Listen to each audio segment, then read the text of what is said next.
other elements also. Suppose we take A is equal to A and B, and we define power set of A. Here power set એટલે આપણે એને set of subsets. set of subset.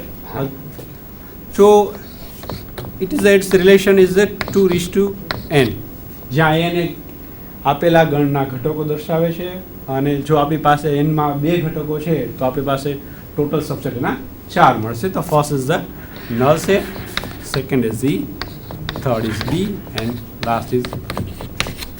અહીંયા સૌથી નાનો, અહીંયા આપણે ગણ થિયરીની એટલે સેટ થિયરીની વાત કરી છે, તમે સૌથી નાનો ઘટક નલ સેટ આવે છે, બરાબર છે.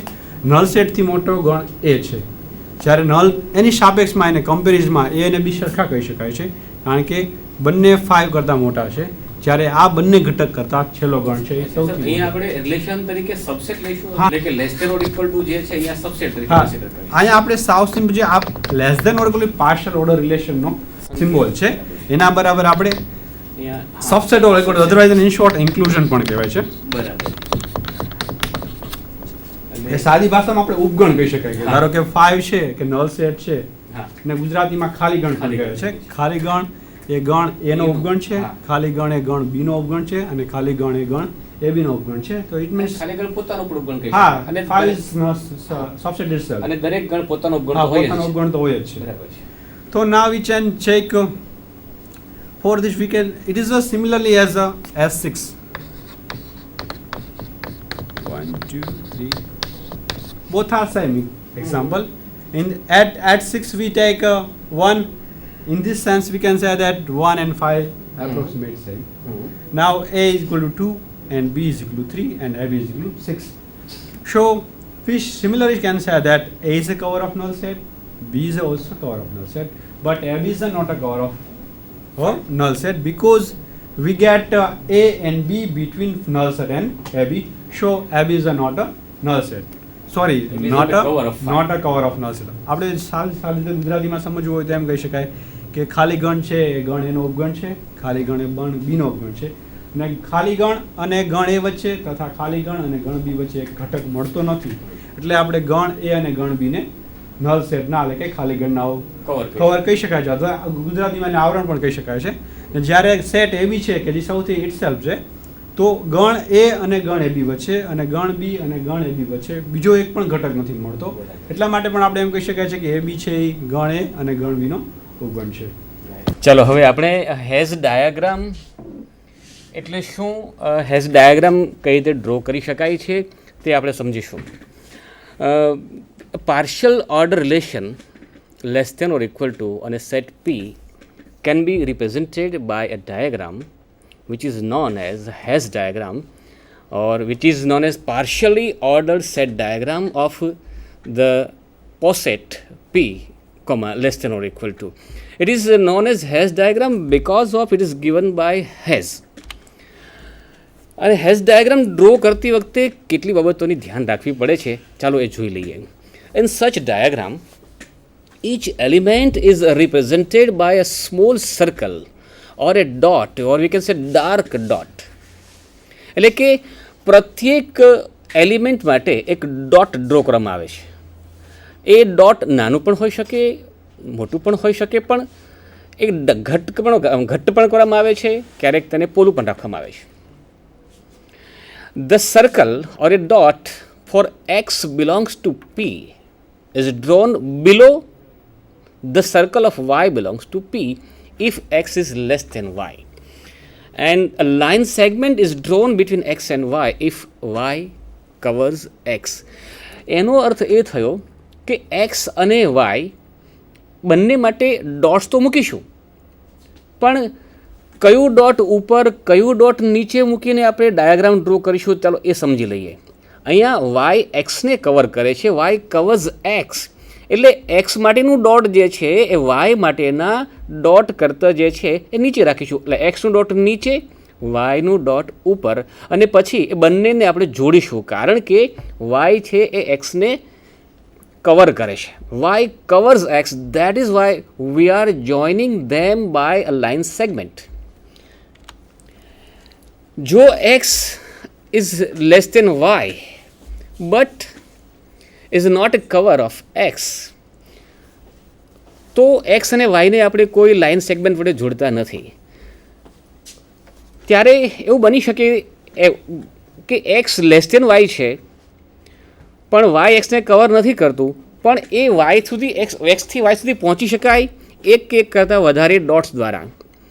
હમણાં સાહેબે જે એક્ઝામ્પલ લીધું હતું એ એક્ઝામ્પલથી જ આપણે સમજીએ. ચાલો આપણે થોડું બોર્ડ ઉપર થોડું બોર્ડ વર્ક કરી લઈએ. S4D આપણે લઈએ પોસેટ S4D. અહીંયા S4 is a set of the numbers which divides 4. એ કઈ કઈ સંખ્યાઓ છે? તો 1, 2 and 4. એટલે કે 1 divides itself, 2 divides itself, 4 divides itself, 1 divides 2, 1 divides 4, 2 divides 4. જો આપણે અહીંયા D જે છે, D is a relation which is anti-symmetric relation, partial order relation. Let me write them. એને આમ પણ લખી શકાય, set of 1 1, set of 2 2, it contains 4 4,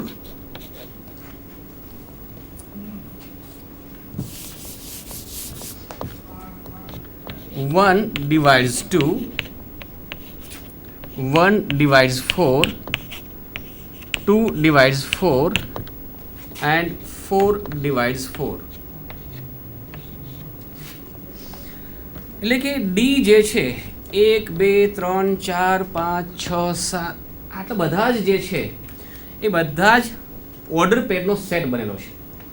અહીંયા આપણે જોઈ શકીએ છીએ 1 divides 1, 2 divides 2, 4 divides 4, 1 divides 2, 1 divides 4, 2 divides 4, 4 divides 4. તો અહીંયા 1 જે છે એ 1 અને 2 ની વચ્ચે કોઈ સંખ્યા મળતી નથી.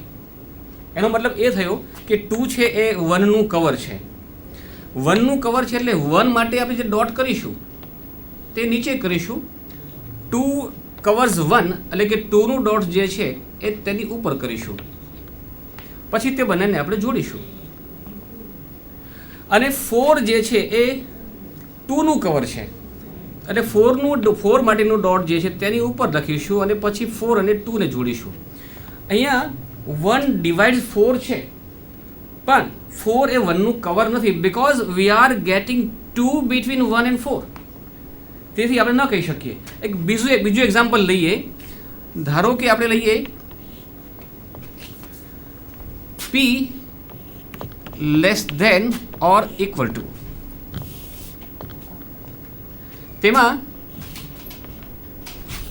લેસ ધેન P જે છે P is set of 1 2 3 4 અને આ જે સંકેત છે less than or equal to નો એનો અર્થ એ જ રાખીએ કે લેસ છે અથવા તો ઇક્વલ છે. અને આના માટે જોઈએ તો 2 એ 1 નું કવર છે, કારણ કે 2 અને 1 ની વચ્ચે આપણને કોઈ સંખ્યા મળતી નથી. તેથી આપણે કહી શકીએ 1 એનું 1 નું ડોટ જે છે નીચે અને 2 માટેનું ડોટ જે તેનાથી ઉપર કોઈ પણ જગ્યાએ ડ્રો કરી શકાય, અહીંયા પણ મૂકી શકીએ. અને તે ત્યાર પાછી બંનેને આપણે જોડીએ છીએ કોઈ લાઇન સેગમેન્ટ થ્રુ. અને 2 is covered by 3, therefore 3 covers 2, કારણ કે 2 અને 3 ની વચ્ચે કોઈ સંખ્યા મળતી જ નથી. તો આપણે 3 માટેનું જે ડોટ જે છે એ 2 કરતાં ઉપર કોઈ જગ્યાએ મૂકવું જોઈએ.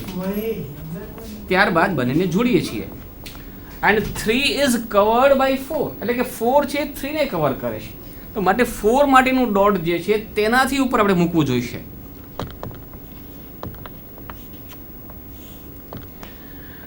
ઓકે, તો આ રીતે આપણને હેશ ડાયાગ્રામ મળે છે. એટલે હેશ ડાયાગ્રામ ડ્રો કરતી વખતે એ છે કે જે એલિમેન્ટનું કવર જે છે, કવર એલિમેન્ટ હંમેશા માટે તેનાથી ઉપર ડ્રો કરવામાં આવતો હોય છે.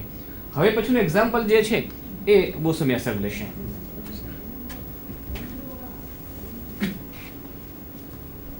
Thank you sir. Welcome sir.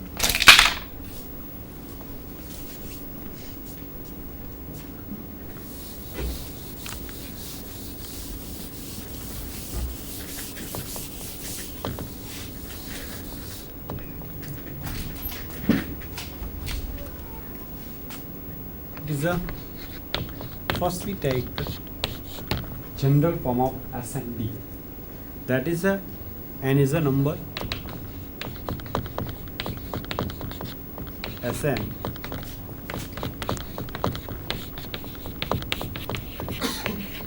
factor set of number.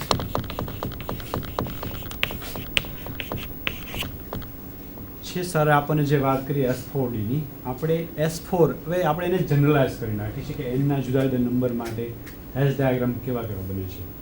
તો આપણે n બરાબર જેમ કિંમત ફેરવતા જાય, જેમ કિંમત મોટી લેતા જાય, તેમ આપણને જુદા જુદા હેશ ડાયાગ્રામ મળે છે.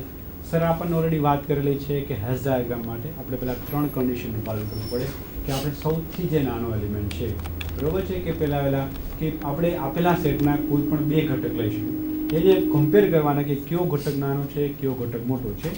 જે ઘટક નાનો છે એને પેલા નીચે દર્શાવવાનો છે, એનાથી મોટા ઘટકને જે તે સંબંધ અનુસાર એનાથી ઉપર મૂકવાના હોય છે, અને જો એકબીજા સાથે સંબંધિત હોય તો એને આપણે એક રેખાખંડ વડે જોડવાના છે. S6D નું બતાવશો સર? હા, okay sir. 6D Here we take n is equal to 6. That is a factor set of 6. એનો મતલબ કે સંખ્યા 6 છે એના અવયવોનો ગણ. S6 એનો મતલબ કે n બરાબર 6 જ્યારે લઈએ છીએ આપણે, ત્યારે આપણને 6 ના અવયવોનો ગણ મળશે. That is S6. તો we have n is equal to 6. એનો મતલબ કે આપણી પાસે S6 ના 4 ઘટક છે, 1 2 3 અને 6, અને અહીંયા આપણો સંબંધ D બરાબર ડિવિઝન એવો છે. હવે આપણી પાસે અહીંયા 4 ઘટક છે, 1 3 6, 1 2 3 અને 6.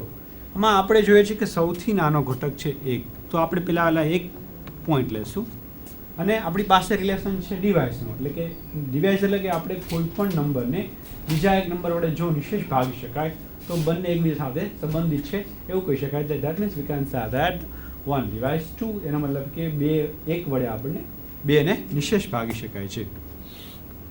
તો અહીંયા 1 એ 2 કરતાં નાના છે, તો 1 માટેનું જે ડોટ છે કે જે વર્તુળ આપણે ડ્રો કરીએ છીએ એ 2 નંબરના માટેનો ડોટ છે એના કરતાં નીચેની સાઈડ આપણે ડ્રો કરીએ છીએ. તો અહીંયા આપણે પહેલાં 1નું ડોટ લેશું અને એનાથી ઉપરની બાજુએ 2નું ડોટ લેશું. એટલે એનો મતલબ કે 1 ડિવાઇસ 2, એનો મતલબ કે 1 એ 2 કરતાં નાના છે, એનો મતલબ કે એનું જે વર્તુળ છે 2 કરતાં નીચેની સાઈડમાં આવશે, 2 1 કરતાં મોટા છે એટલે 2નું વર્તુળ 1 કરતાં ઉપરની સાઈડ આવશે. 1 ડિવાઇસ 2 એનો મતલબ કે 1 વડે 2 ને નિશેષ ભાગી શકાય છે, તો બંનેને આપણે એક રેખાખંડ વડે છોડી શકાય છે. નાવ વી ટેક 1 ડિવાઇસ 3. એનો મતલબ કે 1 વડે 3 ને પણ નિશેષ ભાગી શકાય છે, બરોબર છે. તો હવે આપણે જો આની પહેલાં સરે વાત કરેલી હતી કે ધારો કે આપણે અહીંયા 3, ધારો કે 2 એ 3 કરતાં મોટા છે, ધારો, બરોબર છે. આપણે આ સામાન્ય રીતે વાત કરી છે કે 2 એ 3 કરતાં નાના છે, અથવા 3 એ 2 કરતાં મોટા છે, તો આપણે આવી ભૂલ કરી શકીએ છીએ કે, પણ આપણો અહીંયા સંબંધ શું છે? ડિવિઝન છે. એનો મતલબ કે જો આપેલ ઘટક બીજા ઘટકને નિશેષ ભાગી શકે તો જ એકબીજાના સાથે, તો મોટો ઘટક એ નાના ઘટકનો કવર થઈ શકે છે, એનો મતલબ કે આવરણ થઈ શકે છે. But here we are given the relation is a division. એનો મતલબ કે 2 less than 3 is a 2, but 2 does not divide 3. એનો મતલબ કે 2 વડે આપણે 3 ને નિશેષ ભાગી શકતા નથી. ભલે યસ સર, અહીંયા 3 માટેનું આપણે ડોટ ક્યાં મૂકીશું? એટલે એ જ કહું છું સર કે અહીંયા જોવો જી, 1 divides 2 and 1 divides 3, but 2 does not divide 3. એનો મતલબ કે 2 અને 3નું આપણે એક સરખી ઊંચાઈએ રાખી શકશું, because 2 and 3 are not divisible by each other. It is, we can say that both are incomparable element, કે બે વચ્ચે કોઈ જાતની કમ્પેરિઝન નથી. 2 and 3 both are cover of 1.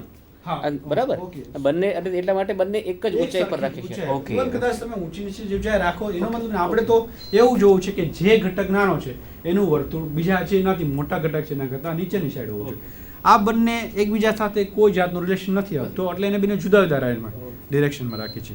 પણ અહીંયા 6 છે એ તો 2 અને 3 બંનેનું બંનેનું કવર cover છે, થશે. તો એને ક્યાં મૂકીશું? તો આપણે એને બંનેની ઉપરની સાઈડ મૂકી શકાશે, બંનેથી ઉપરની સાઈડ મૂકી શકાશે. Here we can say that the 2 divides 6 and similarly 3 divides 6. એનો મતલબ કે 2 વડે આપણે 6 ને નિશેષ ભાગી શકશું, તે જ રીતે આપણે 3 વડે 6 ને નિશેષ ભાગી શકાશું.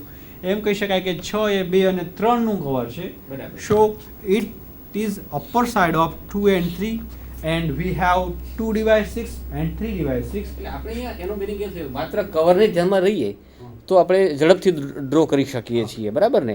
કોણ કોનું કવર છે એટલું આપણે શોધી કાઢીએ, બરાબર ને? તો તરત જ આપણને મળી શકશે. બરાબર છે. હા હા. So we get the hash diagram of S6. આના જેવું તો આમાં ન થઈ શકે. આપણું પાવર સેટ ઓફ એ હમણાં આપણે તમે લીધું હતું. Both are same. હા હા. At that- એમાં બતાવશો એમાં શું ફેર પડશે? So if we take A is equal to AB, then એ થોડું ભૂસી નાખો ને એમ અલગથી બતાવો ને એમ ફરી વખત. હા બધું હા એ ધારો કે આપણે A બરાબર AB લઈએ છીએ, હા હા. તો એનો ઘાત ગણ આપણે પાવર સેટને એ કોમા આપણે જે લખ્યું હતું less than or subset of, બરાબર ને? એ જ લઈશું ને આપણે તો. હા આપણે અહીંયા ઘાત ગણ એટલે પાવર સેટ ઓફ A એને આપણે પાર્શિયલ ઓર્ડર સેટ તરીકે લઈશું. તો power set of A is equal to કે આપેલ ગણના બધા ઉપગણોનો ગણ. એમાં સૌથી નાનો ઘટક છે નલ સેટ, પછી A ગણ, ગણ B અને ગણ A. અહીંયા આપણે પાર્શિયલ ઓર્ડર સેટને આ રીતે ડિફાઇન કરશું. પાવર સેટ ઓફ A અને રિલેશન આપણે ઇન્ક્લુઝન એટલે કે સબસેટનું એટલે કે ઉપગણનું રાખશું. એટલે આપણે એવી રીતે જોશું કે જે ઘટક છે એ બાકીના બધા ગણનો સબસેટ એટલે કે ઉપગણ હોય એને આપણે સૌથી નીચેની સાઈડ રાખશું. પછી જો એનો કોઈ અધિગણ એટલે કે સુપરસેટ મળશે તો એ બંનેને એનાથી ઉપર રાખશું, અને જો કોઈ એનો પણ સુપરસેટ મળશે તો એને એની ઉપર રાખીશું. એટલે કે મોસ્ટ પ્રોબેબલ મોસ્ટ સુપરસેટ છે it is a upper side of the diagram and the minimum, otherwise we can say that the સૌથી નાનો ઘટક છે કે જે it is a subset of all set, it is a